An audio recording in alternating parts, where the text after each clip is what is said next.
Imagine a canyon so deep, it plunges nearly 8,000 feet from peak to riverbed, making it the deepest gorge in North America, even deeper than the Grand Canyon.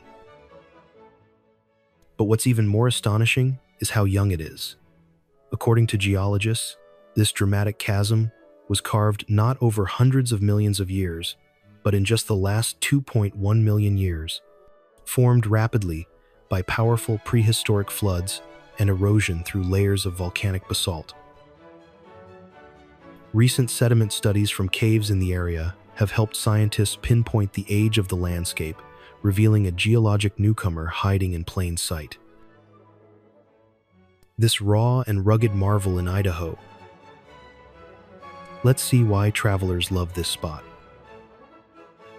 In the journey ahead, we'll roam through a land of staggering contrasts, from wind-carved canyons and glacial basins to alpine valleys wrapped in pine-scented air. Towering cliffs drop into wild rivers. Waterfalls roar across ancient lava beds. Towns that barely touch the map open up to lakes so still they reflect entire mountain ranges. This is a corner of the country where every stop reveals something you weren't expecting. Before continuing the video, we have a quiz for you.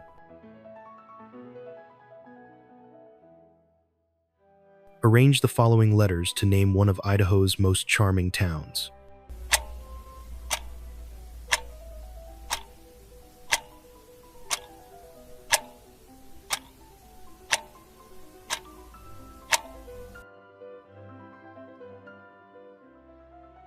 We have a hint.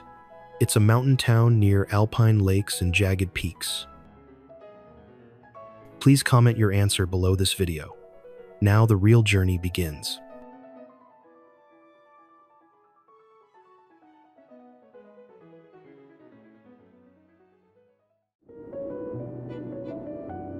A destination once considered remote has become one of America's most iconic alpine resorts.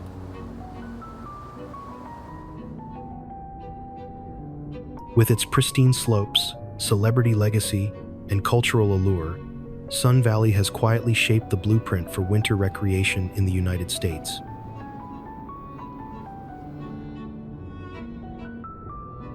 The area owes much of its fame not just to geography, but to the vision of a Union Pacific executive who sought to lure travelers westward during the 1930s.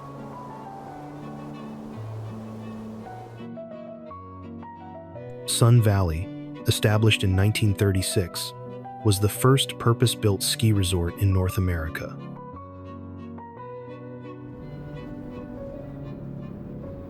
Designed to rival the luxury and prestige of Swiss resorts, it featured the world's first chairlift, a groundbreaking innovation that transformed alpine sports accessibility.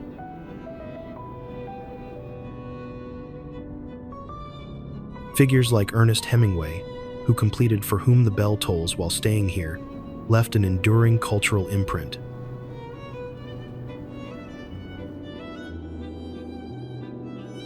The resort sits at the foot of Bald Mountain and Dollar Mountain, both offering terrain suited to different skill levels.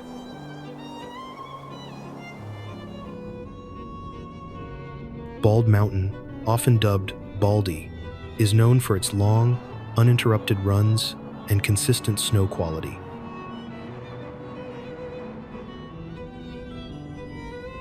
Beyond downhill skiing, Sun Valley supports a wide range of winter sports. Cross-country skiing, snowshoeing, and ice skating are all popular in the colder months.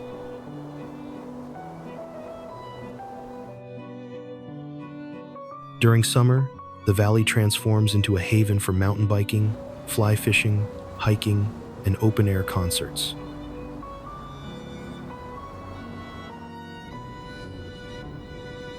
Fed by mountain snowmelt and flanked by cottonwood groves, one river has quietly threaded its way through Idaho's capital for centuries, long before cityscapes and bike paths lined its banks.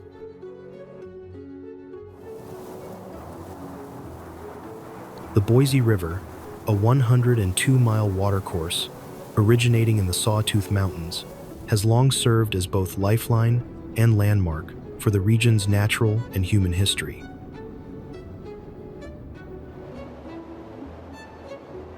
Flowing westward through forests, farmlands, and finally into the heart of Boise, the river is fed by three primary forks: the north, middle, and south, all of which converge near Lucky Peak before entering the valley.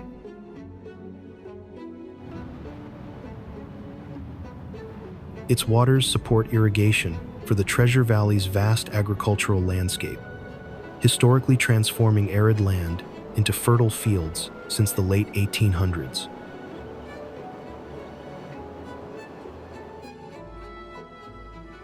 The river is managed through a system of reservoirs and dams designed for flood control, water supply, and recreation.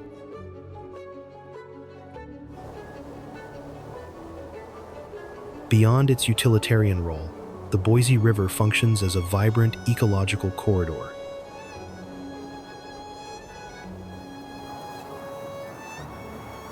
Home to species like trout, beaver, great blue herons, and bald eagles, its riparian zones provide critical habitat in an increasingly urbanized environment.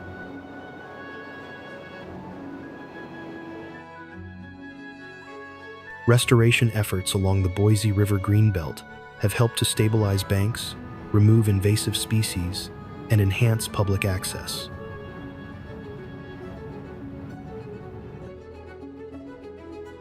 Modern Boiseans view the river as a symbol of quality of life.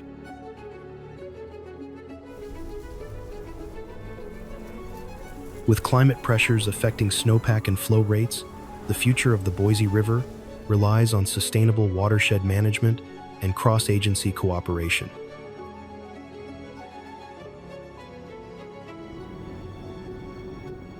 Stretching across the southern banks of the Boise River, one green expanse stands out not for its monuments or structures, but for its role as the city's recreational heart.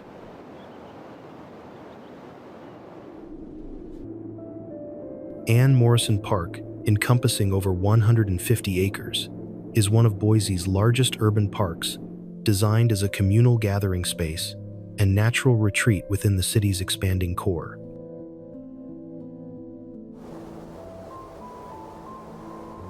Established in the late 1952 and named in memory of Anne Daly Morrison, the wife of philanthropist Harry W. Morrison, the park was developed through a donation from the Morrison-Knudsen Company.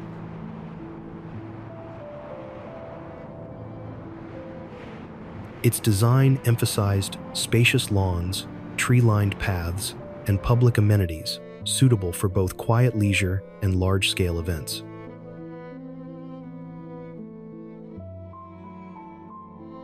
Every year, this urban sanctuary transforms into the launchpad for one of Boise's most beloved traditions, the Spirit of Boise Balloon Classic.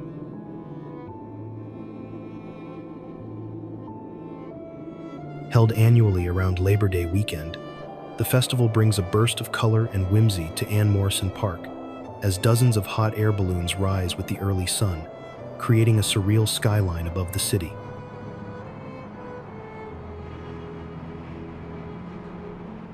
Attendance is free, and the atmosphere blends the relaxed pace of a picnic with the awe of aviation.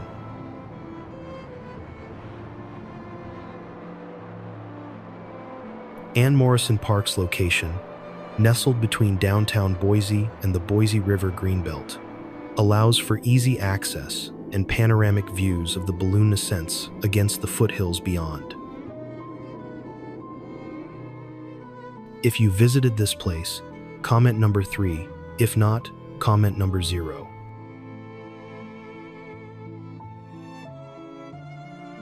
Tucked between forested hills and volcanic rock outcrops of southeastern Idaho, one small town has built its identity around the healing power of geothermal water.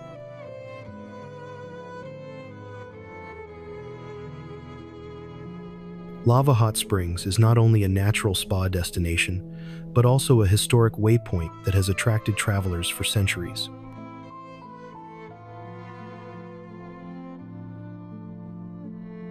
The The geothermal springs here are entirely natural, flowing at a rate of over 2.5 million gallons per day and maintaining temperatures between 102 degree Fahrenheit and 112 degree Fahrenheit year-round.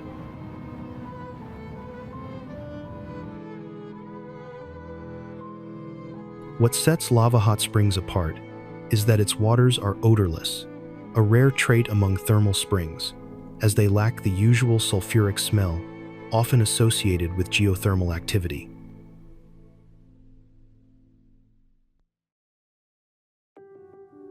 The mineral-rich water originates from deep underground aquifers heated by ancient volcanic processes tied to the broader Yellowstone hotspot geology.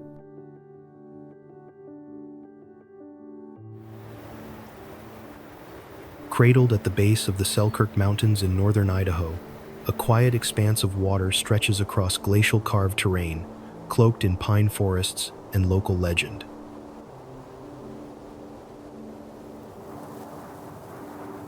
Spirit Lake spans approximately 4.5 miles in length and covers over 1,400 surface acres, fed by underground springs and runoff from surrounding mountain slopes.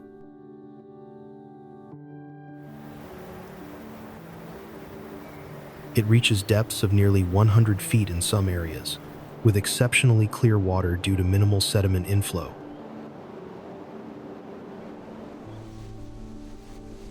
The lake's name originates from a Coeur d'Alene tribal legend involving two star-crossed lovers from opposing tribes.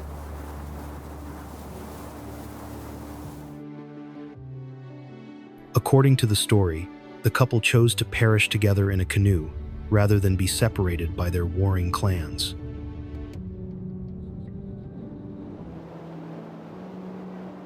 As the legend goes, their spirits are said to linger beneath the surface, and on misty mornings, some locals claim to hear soft voices echoing across the water.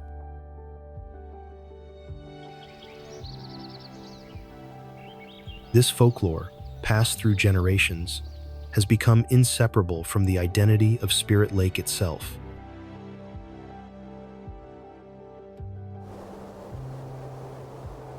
There is one mountain town that has quietly evolved from a humble lumber outpost into a year-round sanctuary where wilderness and community convene.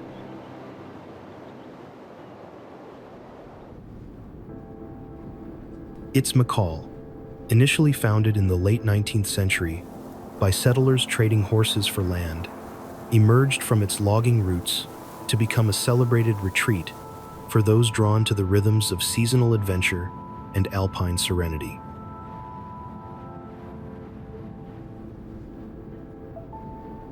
Perched at roughly 5,020 feet above sea level and embraced by mountains that often top 8,000 feet, McCall occupies a dramatic glacial basin centered on a crystal-clear lake shaped by ancient ice flows.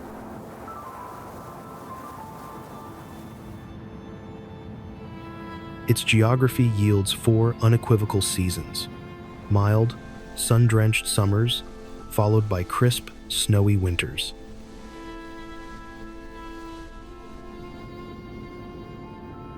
What sets McCall apart is its seamless blend of outdoor recreation and demographic modesty.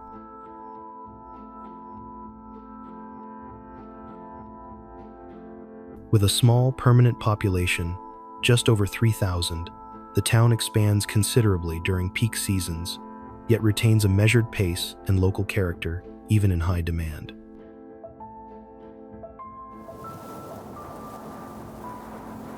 Visitors are drawn by the clarity of the alpine lake, opportunities for 4-season outdoor activities, and a sense of escape from urban bustle.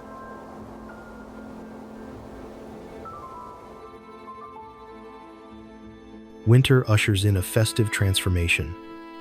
A renowned carnival stretches across weeks of ice sculpture exhibitions, torchlit nighttime parades, snow-themed competitions, and live performances, drawing tens of thousands who relish its blend of artistry and alpine revelry.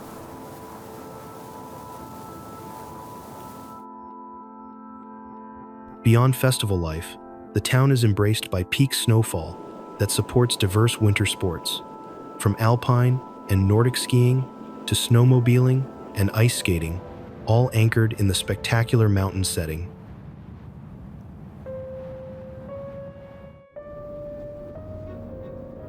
With its origins rooted in frontier ambition and irrigated ingenuity, Boise quietly blossomed from a fusion of sagelands and agricultural promise into Idaho's vibrant capital city.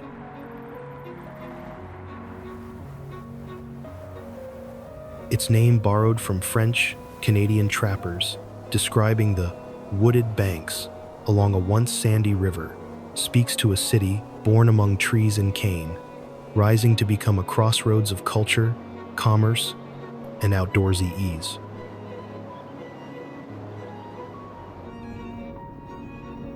Founded as a military outpost during the gold rush of the 1860s, Boise quickly anchored itself at the intersection of key migration routes and mining corridors.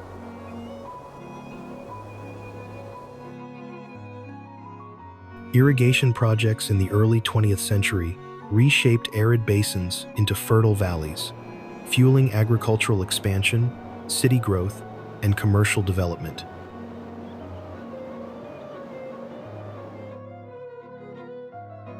Over time, the city added layers of innovation, from lumber to high-tech manufacturing and government services.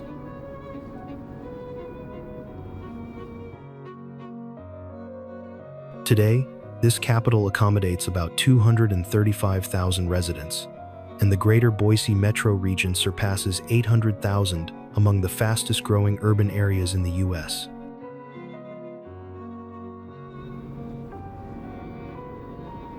Newcomers often cite the city's affordability, strong job market, and green ethos as draws.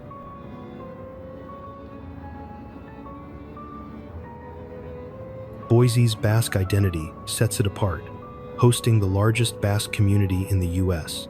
and the spectacular Jayaldi Festival, held every 5 years.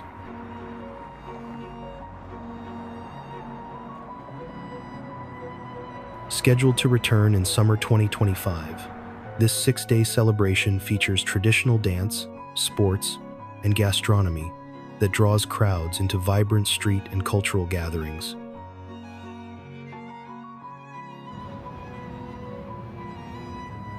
Since the 1892nd, its downtown has been heated by geothermal energy, still the oldest continuously used system in the U.S.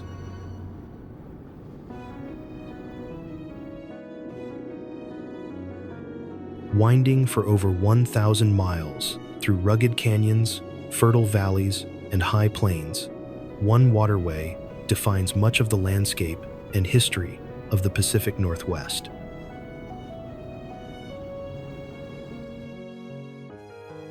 The Snake River serves not only as the Columbia River's largest tributary, but also as a geological and cultural backbone of the interior Northwest.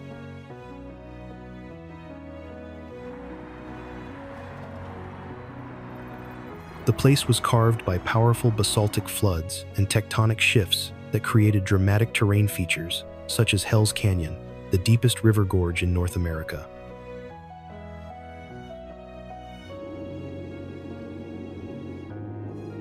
Over millennia, it has shaped volcanic plateaus and wide floodplains, providing rich soil for agriculture in southern Idaho and forming critical ecological corridors across arid regions.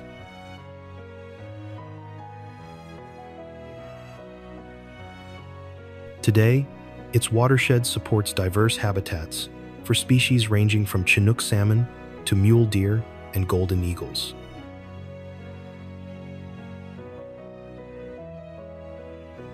However, the construction of multiple hydroelectric dams in the 20th century has complicated its ecological balance, fragmenting fish migration routes and prompting ongoing conservation debates.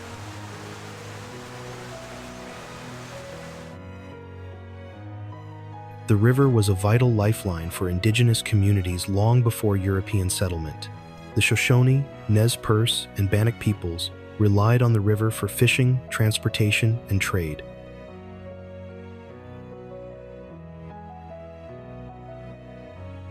A network of dams generates hydroelectricity, that lights up hundreds of communities across the Northwest.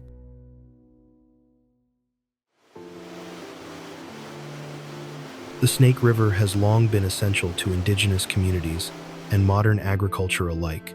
But did you know it also powers entire cities through hydroelectric dams?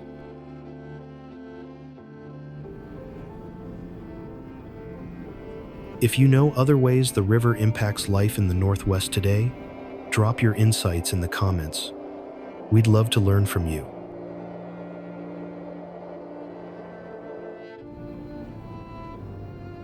There's a quiet rhythm that defines life in Deary, unfolding without fanfare amid rolling hills and timeless heritage.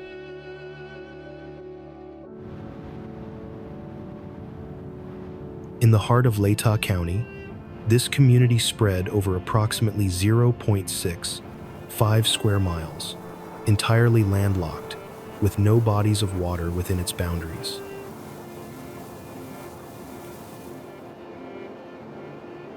With about 97 to 95% of residents identifying as white, Deary maintains a largely homogeneous demographic profile, with small percentages identifying as Hispanic or of multiple races.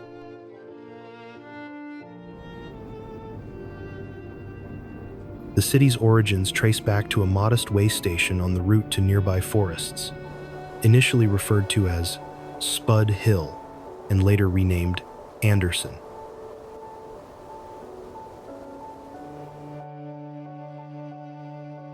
In 1907, with the extension of the railroad, the settlement was renamed Deary after William Deary, a prominent lumber entrepreneur. A post office was established in the same year.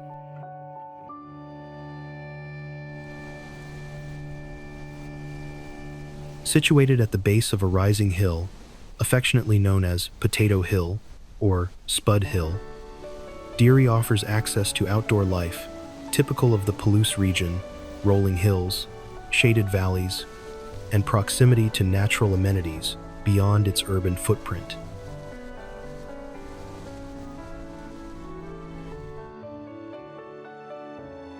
The city lies roughly 24 miles east of Moscow and 43 miles northeast of Lewiston, anchoring its rural identity somewhere between more populated centers and open countryside.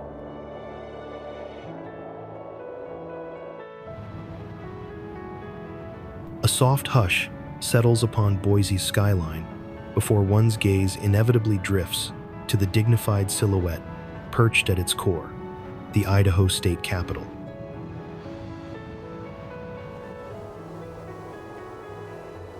Within its storied walls, a dramatic interplay of light, material, and history bends the ordinary into something memorable.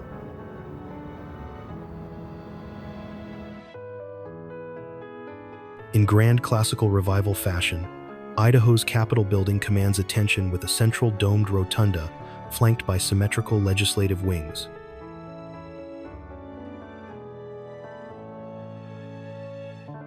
Constructed in two phases, initial dome and north wing from 1905 to 1912, followed by House and Senate wings, completed by 1920, it occupies some 201,720 square feet of space.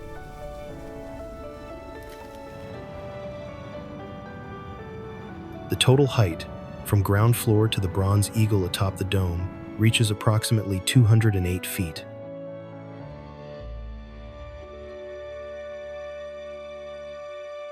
This monument was conceived by architects John E. Tourtelot and Charles Hummel.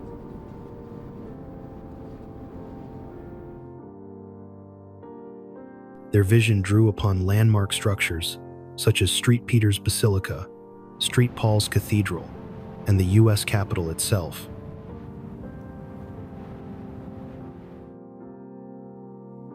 The exterior presents locally quarried sandstone, hewn from table rock, and historically moved by prisoners from the state penitentiary.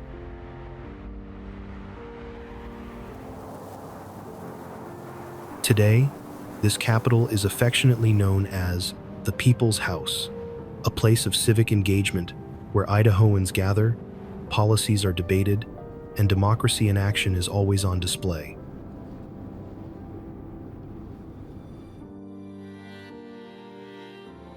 Shadows stretch across the rugged canyon as the dam asserts its presence. Salmon Falls Dam represents an early centuries bold initiative to tame southern Idaho's terrain.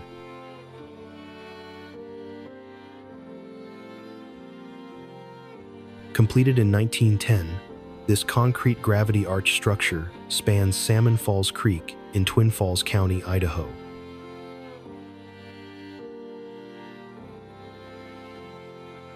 Rising to about 217 feet in height and measuring approximately 450 feet in length, it impounds roughly 230,650 acre-feet of water, forming the expansive Salmon Falls Creek Reservoir with about 3,400 acres of surface area and stretching up to 14 miles upstream.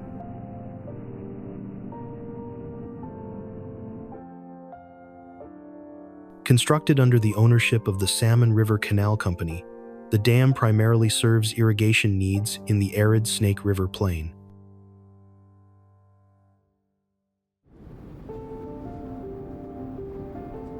Though flood control is secondary, overflow has occurred twice, notably in 1984 and again in 2017.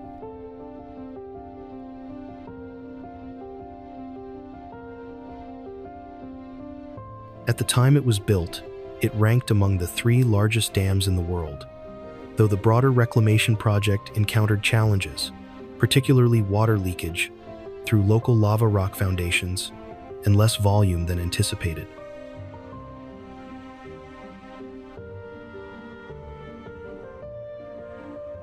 Engineered by Andrew J.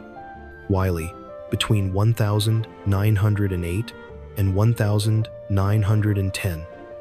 The dam was honored with a listing on the National Register of Historic Places in 2009, along with several ancillary structures over a 10-acre historic district.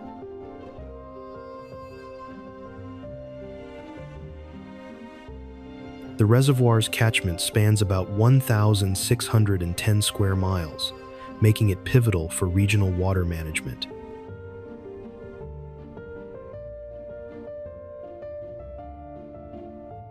Snowflow reports a high hazard rating, not due to visible damage, necessarily, but because of the potential consequences should failure occur.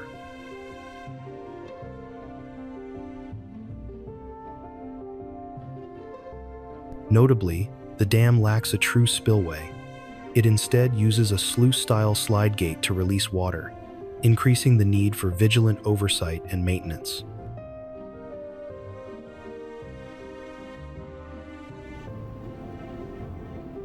In simplest terms, Payette Lake is a large alpine lake nestled in west-central Idaho near McCall.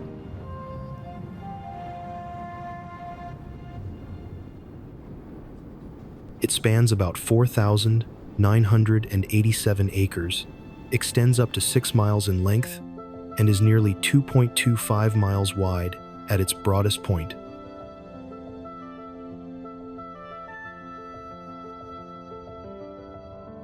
But Payette Lake is more than physical statistics.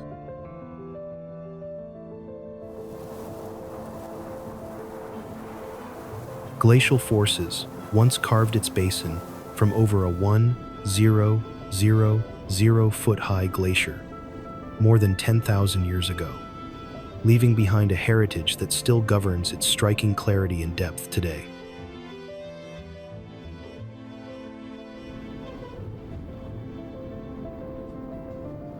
Its waters serve as the sole drinking water source for the city of McCall and numerous waterfront residences. For anglers, it's legendary. Rainbow, cutthroat, and lake trout, plus kokanee salmon, walleye, smallmouth bass, tiger muskie, and even crappie thrive here.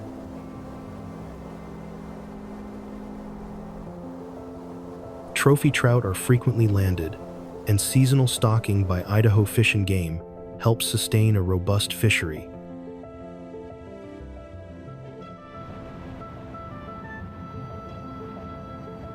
The area is tied to local lore and tradition.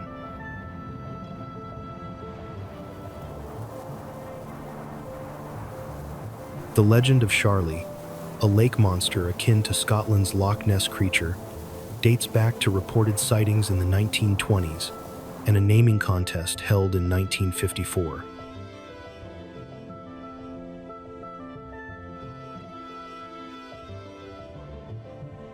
The story endures in regional folklore, adding an air of mystery to the lake's clear depths.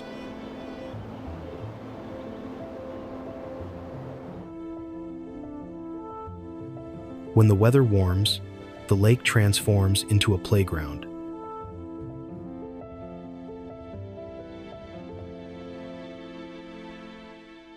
Water sports abound, sailing crowds the open arms of the lake, while wakeboarding, jet skiing, and leisurely paddleboarding or kayaking fill the calmer bays.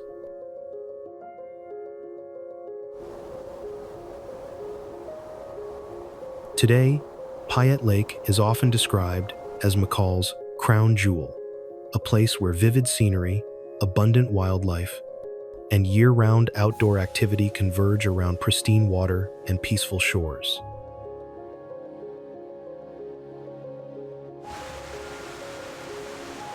Long before the first settlers crossed the Snake River Canyon, the land near where Twin Falls would emerge hinted at its own dramatic potential.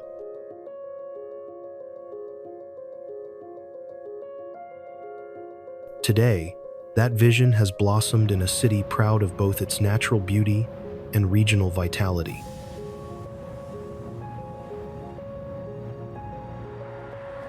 Incorporated on the 12th of April, 1905 after being founded in 1904, it serves as the economic and cultural hub for a 100-mile radius around the Magic Valley.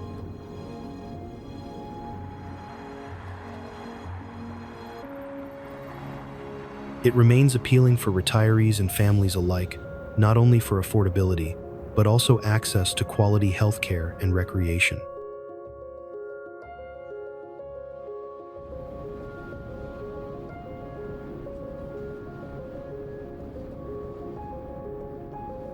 In a 2025 ranking by Investopedia with Travel Plus Leisure, it was highlighted as one of the top Western cities for retirees, praised for its low cost of living, abundant outdoor attractions, and ample medical services.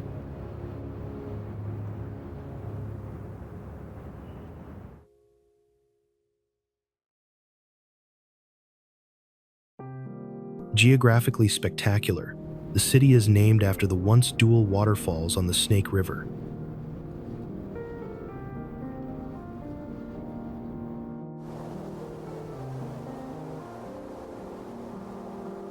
The road seems to unravel toward the horizon, until suddenly, the canyon opens beneath you, and suspended above its vast carved silence is a piece of steel geometry that both commands and humbles.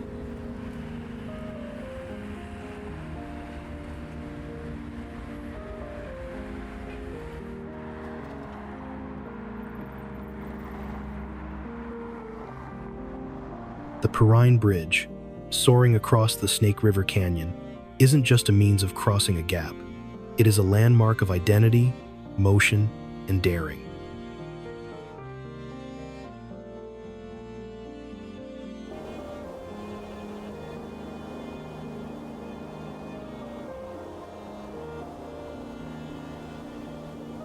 Completed in 1976 to replace an aging 1,927 cantilever structure, the current Perrine Bridge stretches over 1,500 feet in total length, with a single graceful arch span measuring 993 feet.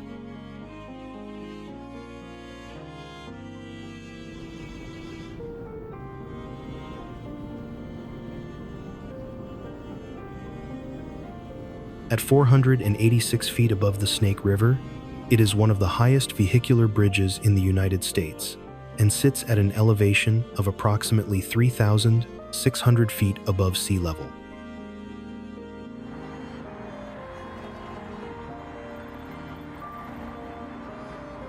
It carries 4 lanes of US Highway 93 and includes pedestrian walkways on both sides, offering sweeping views of the canyon below and, to the west, the distant curtain of Shoshone Falls.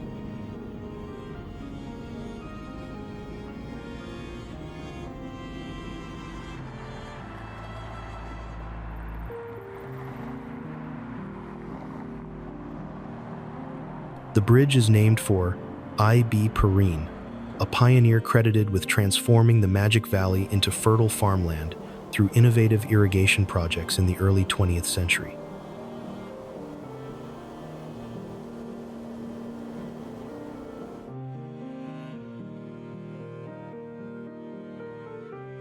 It was his vision and business acumen that helped found the city of Twin Falls, and his legacy now endures not only in history books, but also in the form of steel, concrete, and a wind-blown statue at the adjacent visitor center.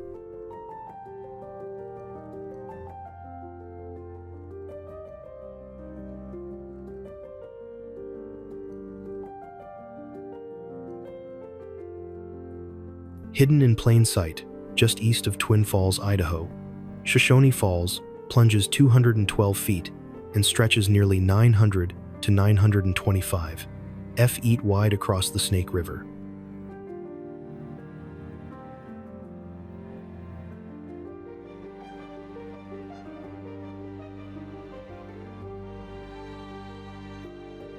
The falls occupy a spot carved out by catastrophic Lake Bonneville floods during the Pleistocene epoch, roughly 14,000 years ago, a geological drama that shaped both the falls and the canyon that cradles them.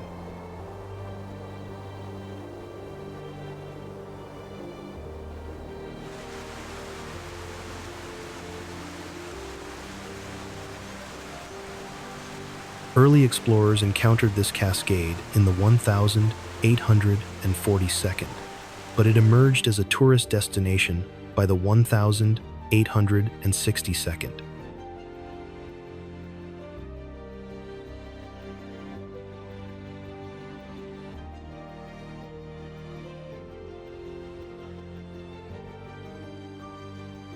Native American groups had long revered the site as a seasonal fishing and trading hub, where salmon and other migratory species gathered at the fall's base.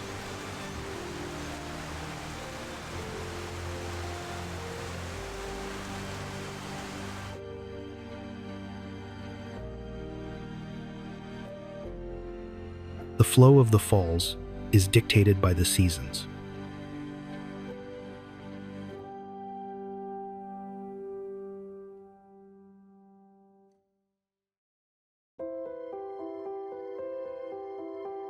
In high snow years, spring runoff can push volumes over 20,000 cubic feet per second, though typical peaks sit around 12,000 CFS, creating a thunderous spectacle, often framed by luminous rainbows in the spray.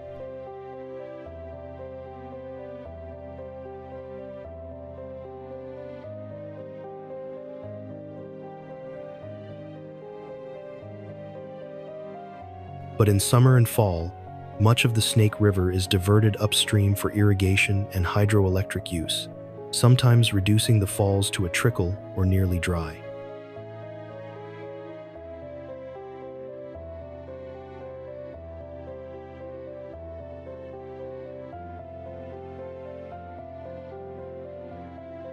Shoshone Falls Park, run by the city of Twin Falls, offers shaded lawns, picnic tables, playgrounds, restrooms, and viewing platforms mere steps from the waterfall.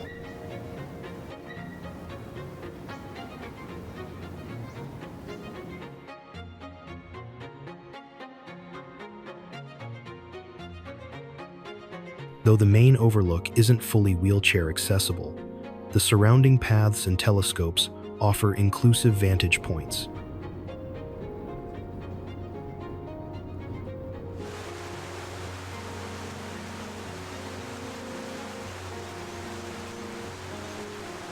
Over the years, Shoshone Falls has hosted moments both calm and iconic.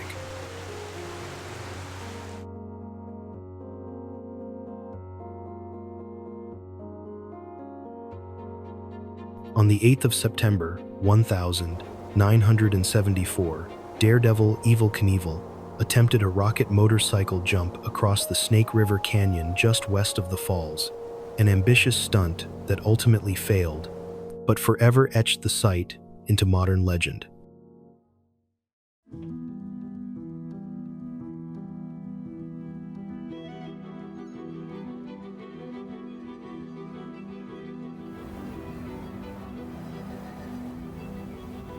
There's a hush before you glimpse the Sawtooth Range, when the horizon seems to pulse with silent potential, and then the jagged peaks appear, serrated against the sky, like the teeth of some immense embedded blade.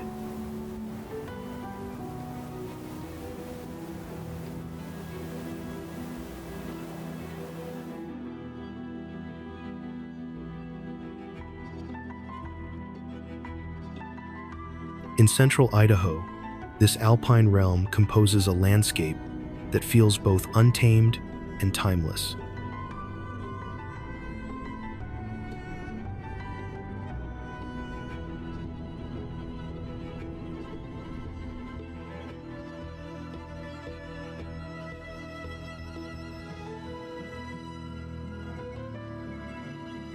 Nestled within the Rocky Mountains, the Sawtooth Range stretches roughly 43 miles north to south and 25 miles east to west, spanning an area of about 678 square miles across Custer, Boise, Blaine, and Elmore counties.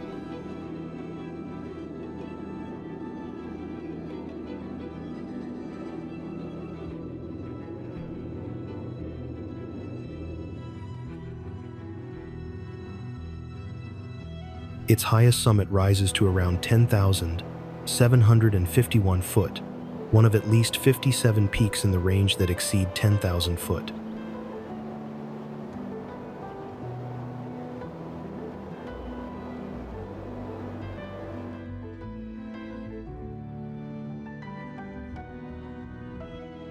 Beneath their sharp profiles lies a geological saga.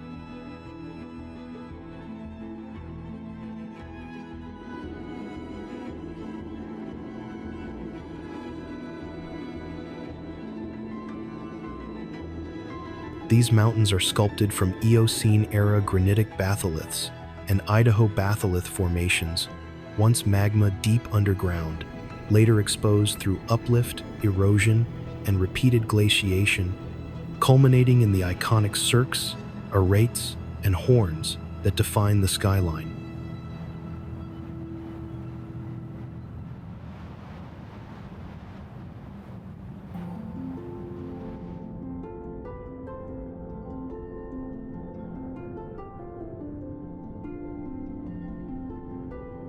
Though no surface glaciers remain, over 200 perennial snowfields and rock glaciers are still found throughout the range, vestiges of the Pleistocene expanse.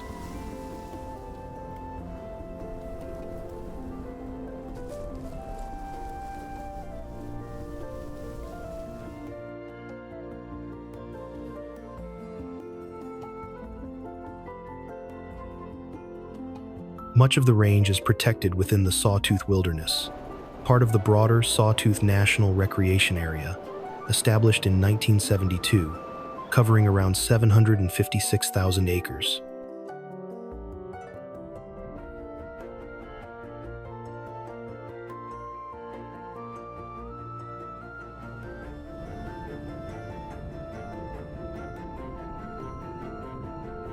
This terrain offers over 700 miles of maintained trails, more than 300 high-elevation alpine lakes, and recreational access to pristine western mountain country.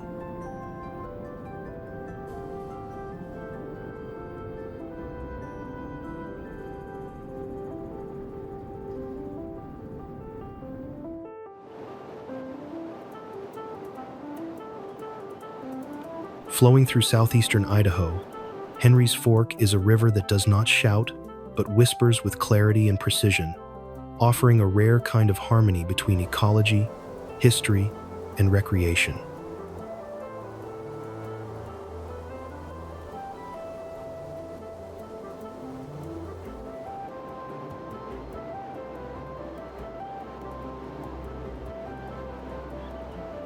The river rises from Henry's Lake near the Continental Divide and draws its strength from Big Springs, one of the largest natural springs in the United States.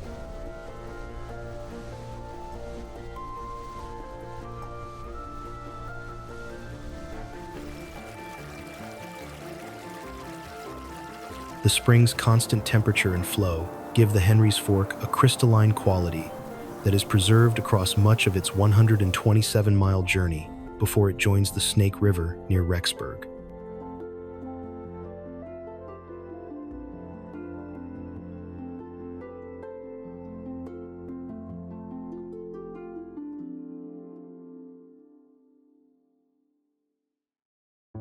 It was named after Andrew Henry, a fur trader who in 1810 led expeditions into what was then one of the most remote regions of the American West.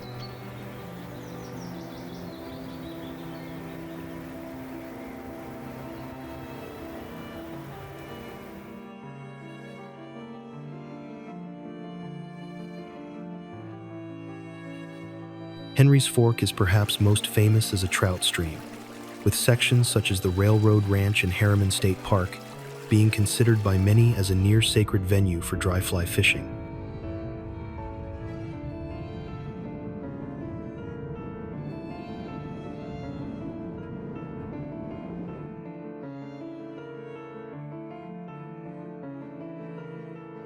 Here, the river meanders through open meadows and grassy bends, creating ideal conditions for mayfly and caddis hatches that draw in both trout and fishermen alike.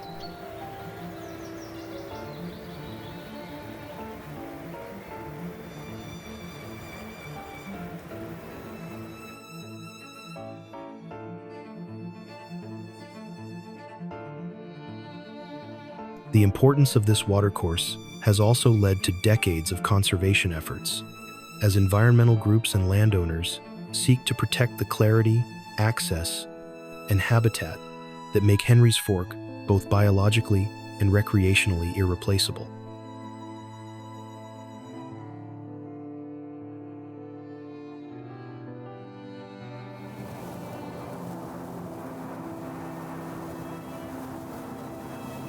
According to the Henry's Fork Foundation, the river faces modern challenges, especially related to irrigation demand and climate.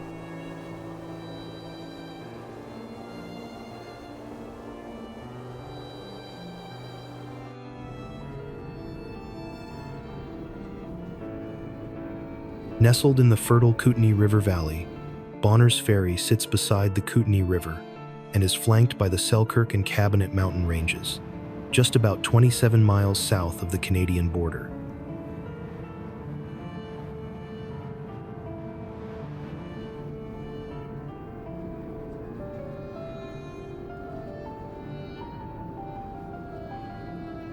The city's origins date back to 1864, when Edwin Bonner established a hand ferry service across the wide Kootenai River to assist gold rush prospectors.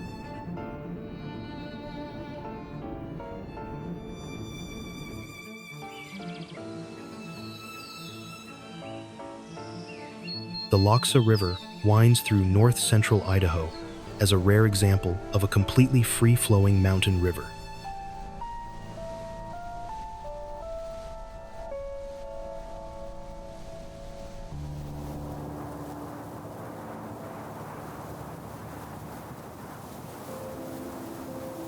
Its name comes from the Nez Perce word for rough water, and over its roughly 70 miles, from its headwaters to its confluence with another river, it drops nearly 2,000 feet, making for sustained, high-energy rapids and cold, swift currents.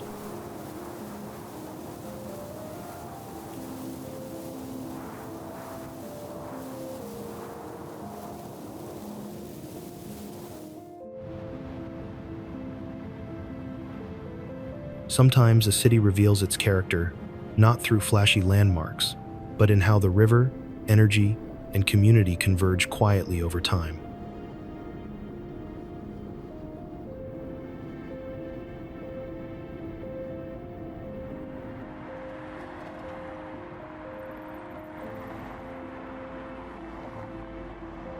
Imagine a place where a major river winds through town and anchors both daily life and broader identity.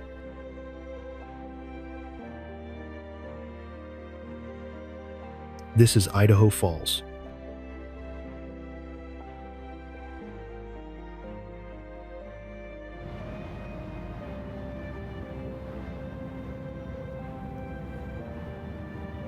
Founded in 1864 and incorporated in 1891, Idaho Falls serves as the county seat of Bonneville County and is the fourth largest city in the state.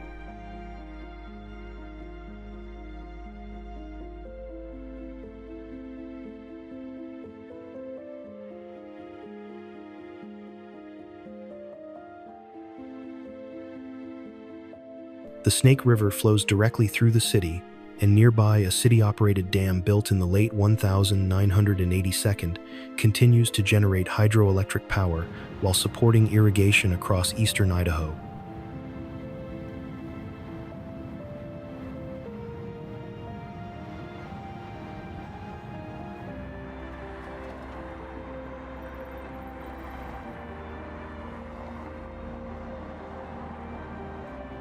The city supports one of the nation's leading research hubs, which offers high-paying technical jobs and influences the city's broader employment and innovation environment.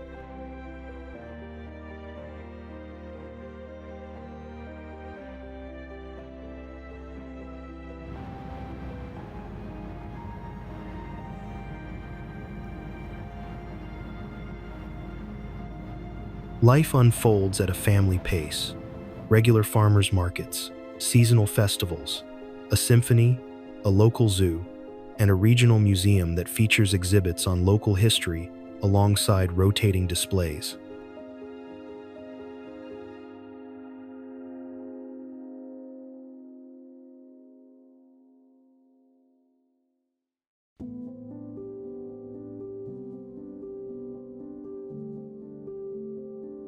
The city's utility system also stands out. Locally owned power rates are among the lowest in the nation, reflecting intentional civic stewardship and stable public infrastructure.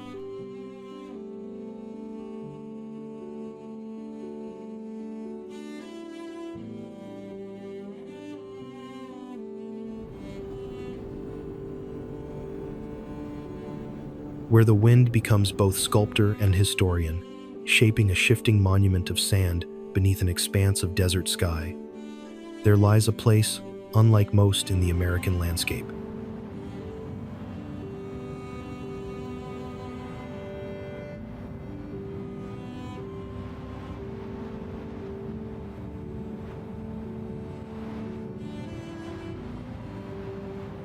Bruneau Dunes State Park was established in 1967 and covers 4,800 acres in southwestern Idaho.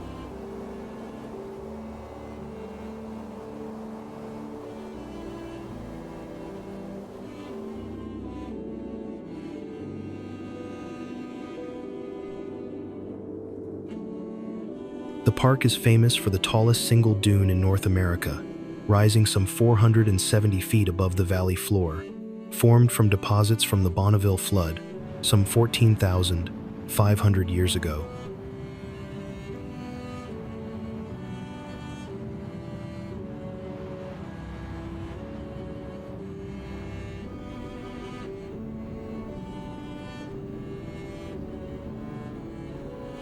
The dune rises alone but surrounded by open subtropical desert terrain marked by desert prairie, marsh, and two spring-fed lakes at its base.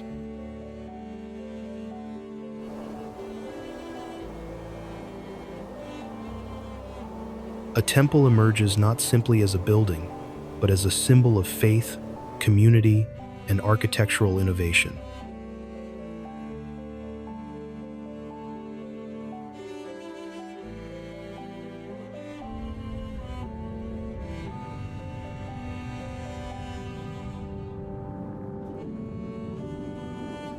The Idaho Falls Idaho Temple, the first temple built in Idaho, and the eighth operating temple of the Church of Jesus Christ of Latter-day Saints, anchors its district with striking modern design and deep historic roots.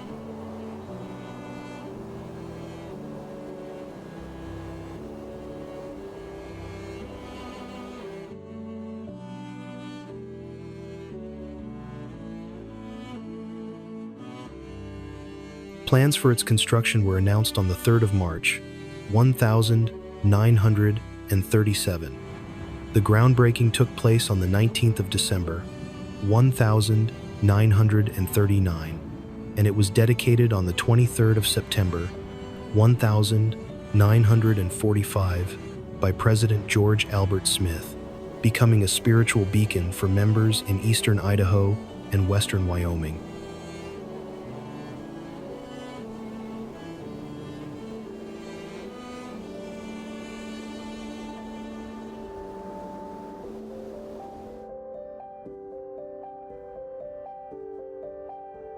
Formed naturally by glacial sculpting during the last ice age, the lake today is regulated by the Post Falls Dam at its outlet to the Spokane River, a system that expanded its boundaries by merging smaller pre-existing lakes.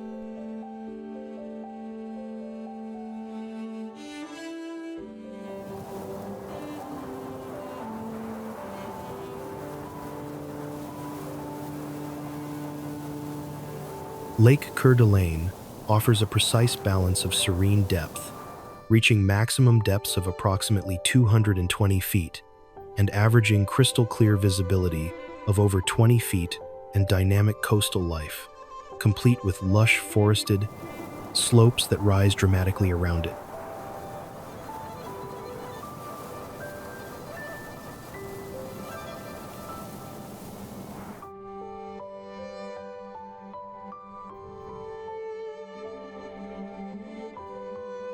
During the late 19th and early 20th centuries, the lake was a key hub for steamboat traffic, with more vessels operating on it than on any other lake west of the Mississippi.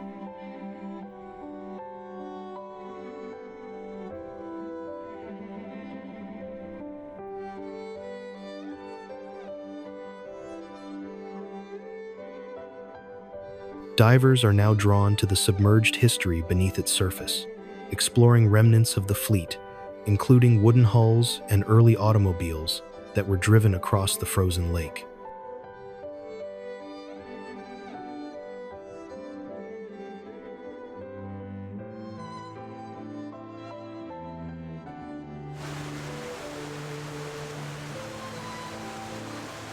There is a place where water meets ancient volcanic rock and carves its story into a forested canyon.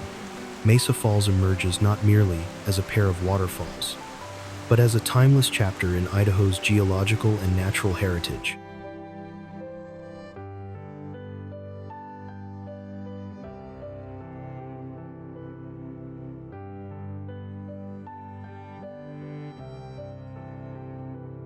Upper Mesa Falls plummets approximately 114 feet, forming a thunderous curtain of water.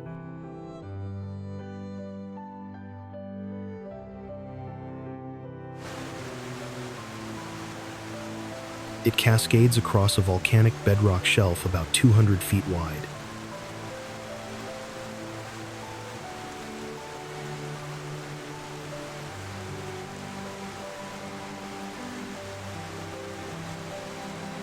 This exposed ledge is made of 1.3 million year old Mesa Falls tuff, which was laid down by a mega eruption from the Henry's Fork caldera.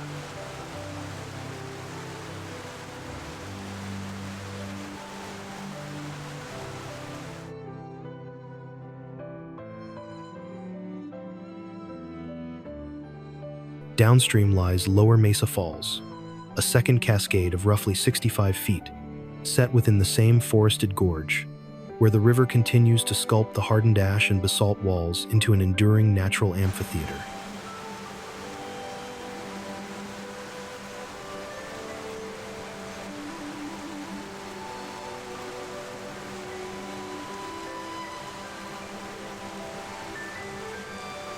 These two waterfalls stand among the last undisturbed major falls in the Snake River watershed, never harnessed for irrigation or power, an unspoiled testament to flowing water still at work in shaping landscape.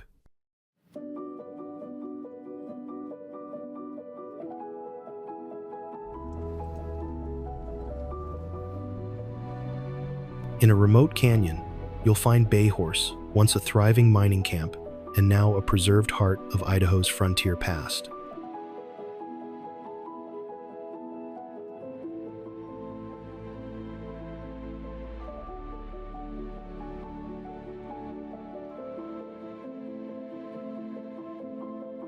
Its population surged when a rich silver-lead vein was discovered at the Ramshorn mine.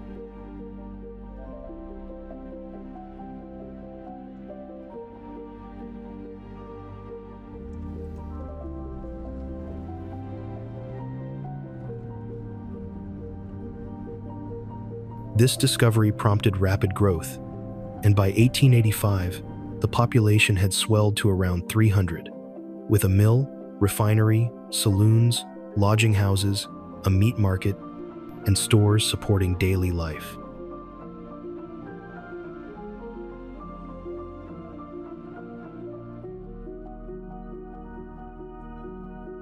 Completed in 1957, the dam was built by the U.S. Bureau of Reclamation and later equipped with 4 Francis turbines, generating up to 176.6 megawatts of hydroelectric power.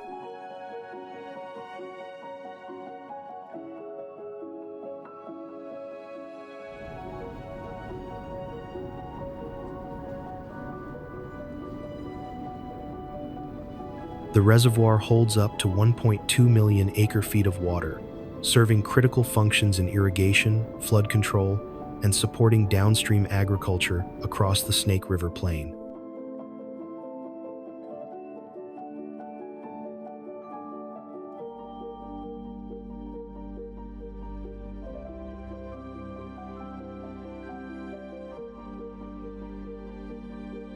Though part of the larger Palisades project, it operates in coordination, not integration, with the adjacent Minidoka project.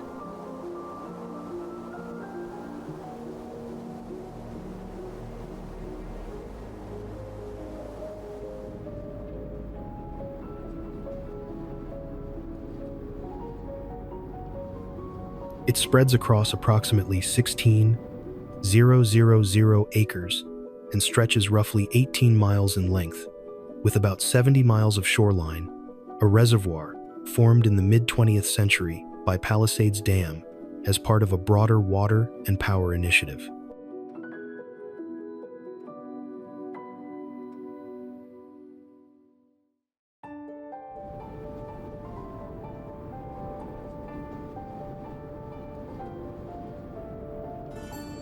Surrounded by forested slopes and rising mountain ridges, the reservoir's setting in a scenic canyon offers dramatic vistas and favors recreation in all seasons.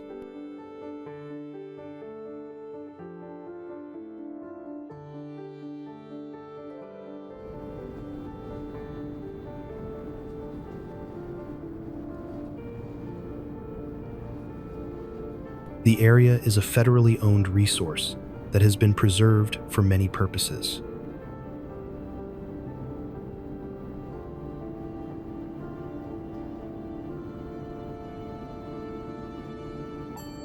It is a carefully engineered basin, created by a dam, yet it also has a natural rhythm that supports wildlife, seasonal recreation, and reflective beauty.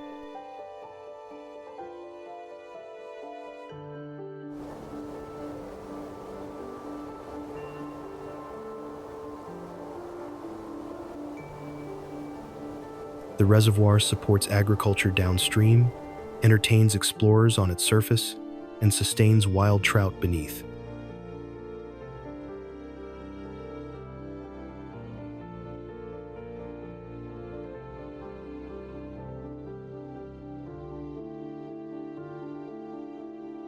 This is all framed by a backdrop of Idaho-Wyoming mountain wilderness, which is managed with federal stewardship and environmental balance.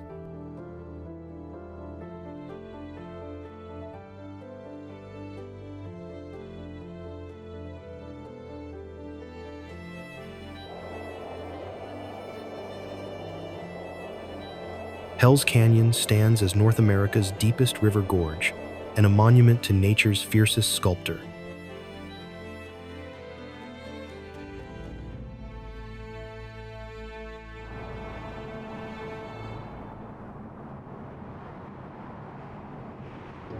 Carved by the Snake River along the border of Idaho and Oregon, the canyon stretches approximately 125 miles long, plunges a staggering 900 feet from rim to river in places and spans up to 10 miles wide at its broadest point.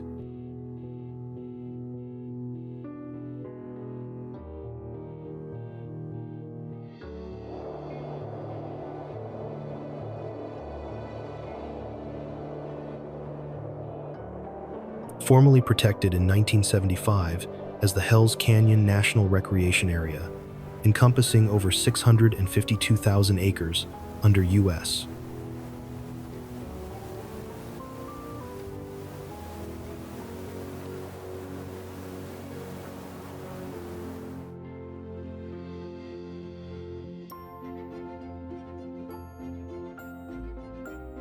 Forest Service stewardship. The park preserves nearly 900 miles of hiking trails, wilderness zones, river corridors, and archaeological sites echoing thousands of years of indigenous presence.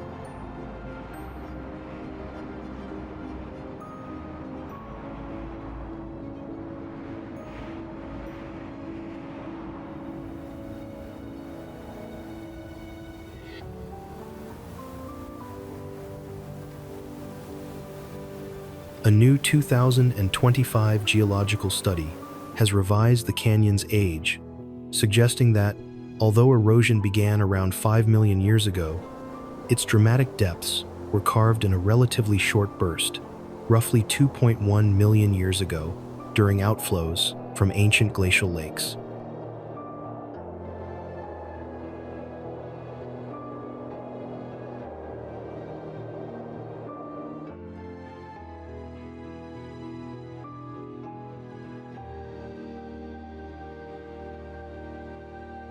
This grand chasm separates two mountain ranges and reveals vertical cliffs streaked in reds, oranges, and golds, with hidden benches and river terraces layered in basalt and granite.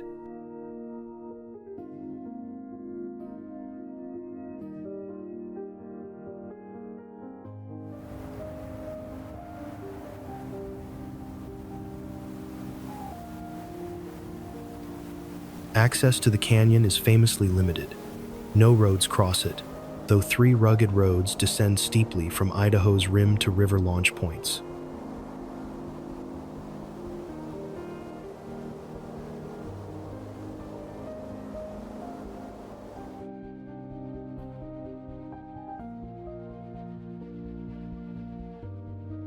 Adventure follows the river's course.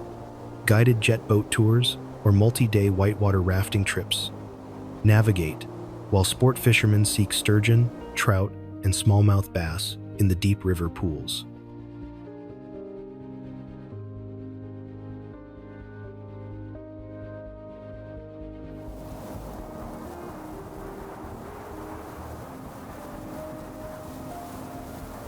Along the rims and ridges above, hikers and horseback riders traverse head-high viewpoints, where on clear days visitors can glimpse 4 states across the canyon floor below.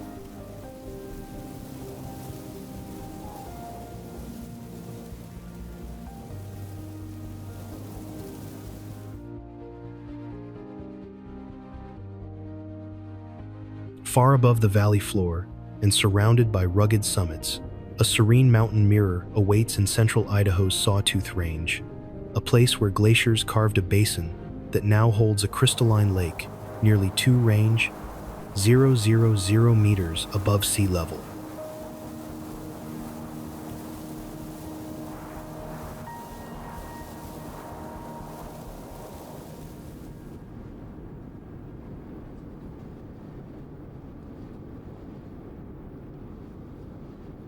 Named for the brilliant sockeye salmon that once swarmed into the lake in such abundance they reportedly blush its waters red, the fish now return in far fewer numbers.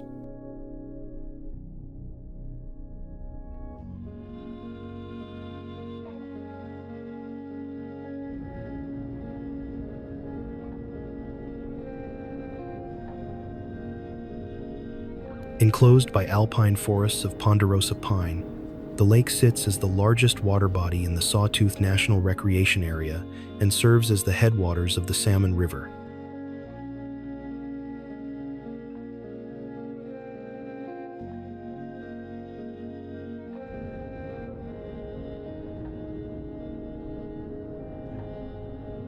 Yet beyond its surface beauty and geological formation, Redfish Lake carries stories that anchor it more deeply in the human imagination.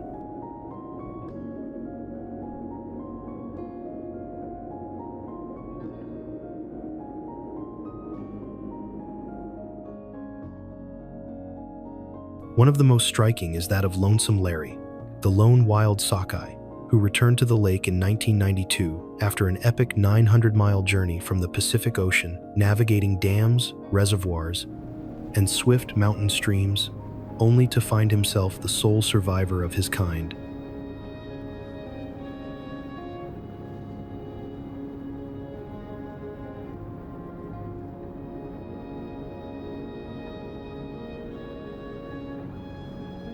That moment sparked national attention and catalyzed extensive recovery programs, ensuring that today, though still fragile, the salmon run endures.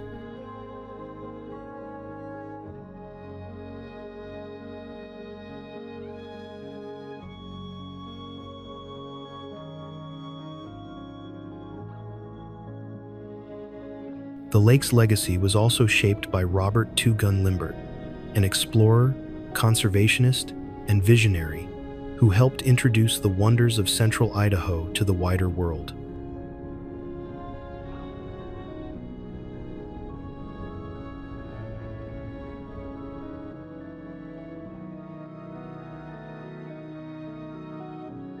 In 1929, he established Redfish Lake Lodge on the northern shore, an institution that remains a rustic and enduring gateway to the Sawtooth Wilderness.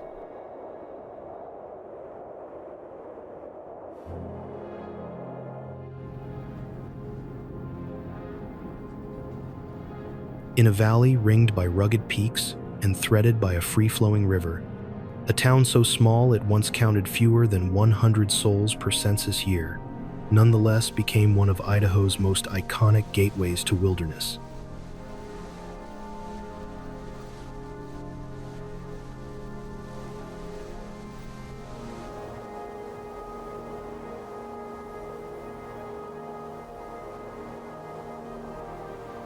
That town is Stanley, Idaho, set at an elevation around 6,290 foot, the highest incorporated town in the state, where cold air pools in winter to make it frequently among the lowest temperature spots in the lower 48 states.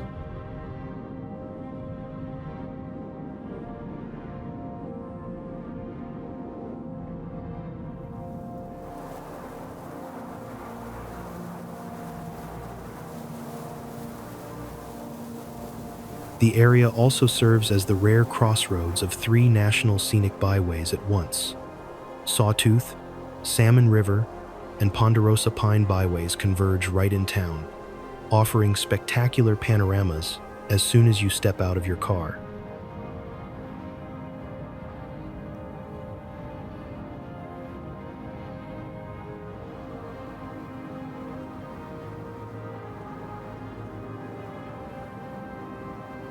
What lends Stanley its deeper magic aren't just the scenic backdrops, it's the cultural and atmospheric character.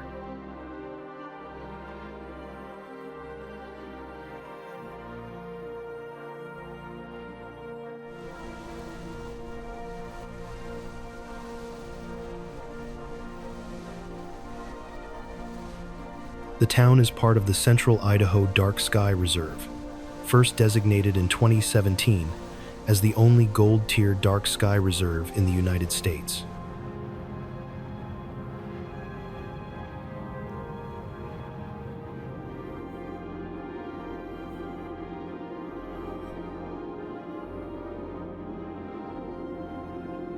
On any clear night, you can see the Milky Way arc overhead.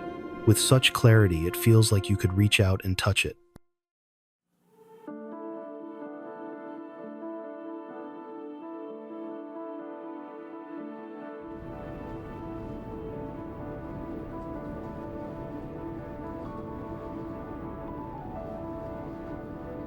Stanley is also known for its extreme cold climate.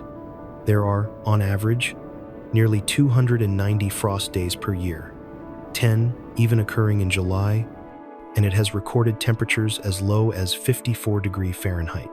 making inventive local solutions like engine block heaters or even blowtorches under trucks a necessity in winter.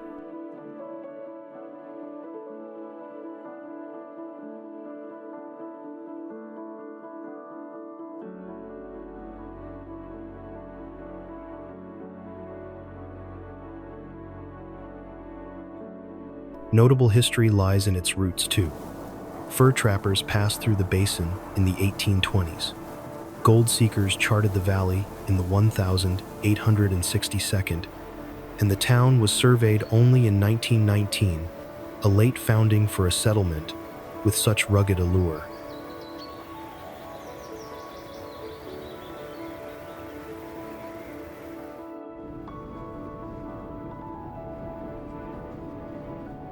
Strategically located just off I-15 and about 13 miles north of Utah, Malad soon became a key commercial hub between Salt Lake City and Butte, especially after the railroad arrived in 1906, halving travel time and doubling its population within 15 years.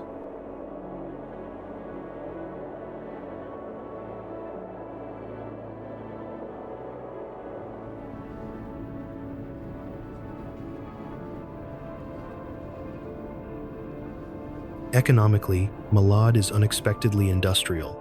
It sits atop one of the world's most important pumice deposits.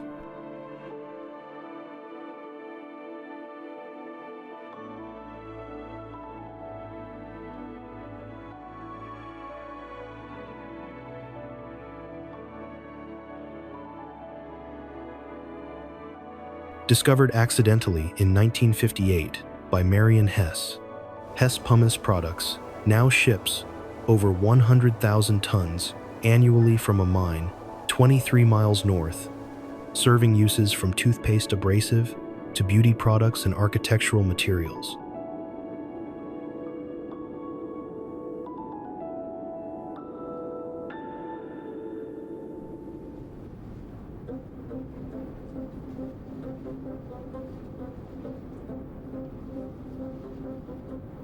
Among its notable native sons, the most prominent is John V. Evans, born in Malad in 1925, who served as Idaho's 27th governor from 1977 to 1987, and was also a state senator and lieutenant governor.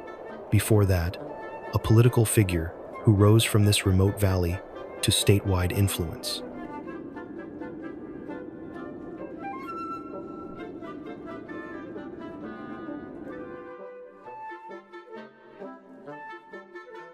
Another figure of note is Liddell Anderson, born in Malad in 1929, an accomplished college and professional basketball player and coach, known for leading both Utah State and BYU and coaching in the ABA, remembered for shaping Mountain West basketball for decades. Malad City's legacy is built on resilience, enterprise, and deeply held traditions.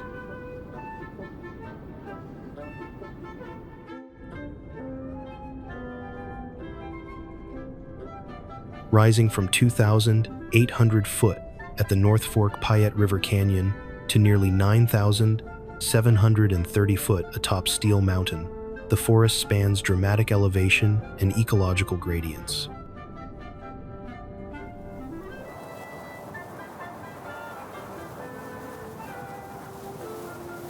Its terrain is underlain by the massive Idaho batholith, and supports a wide array of vegetation from sagebrush steppes in lower valleys to mixed conifer forests of ponderosa pine, Douglas fir, Engelmann spruce, lodgepole pine, grand fir, and subalpine fir at higher elevations.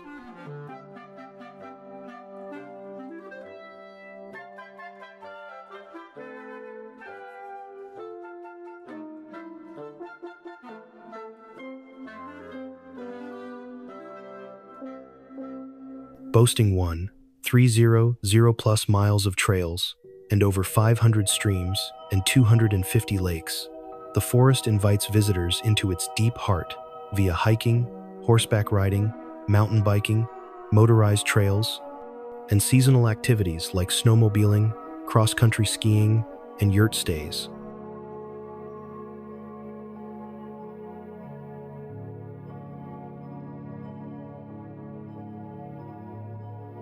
Bonfires, waterfalls, or pounding rapids are not far away. Major waterways like the Middle Fork of the Salmon River, Payette River, and Boise River offer world-class rafting, fishing for trout and salmon, and serene paddling experiences.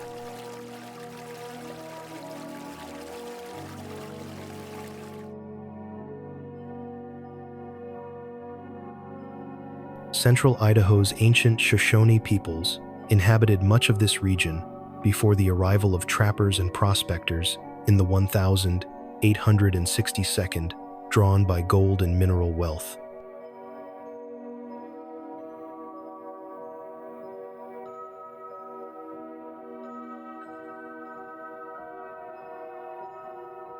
Throughout the forest, conservation and sustainability remain priorities. A 2010 forest plan emphasizes aquatic and terrestrial habitat restoration and sustainable timber.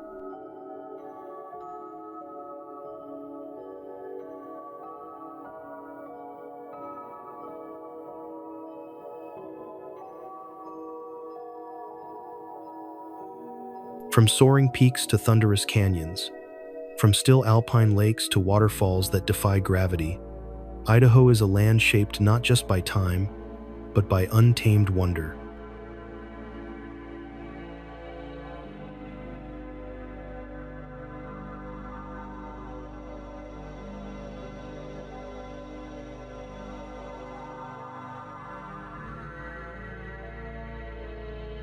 Whether you're drawn by geology, wildlife, or the quiet of a mountain morning, every turn here leads to something unexpected.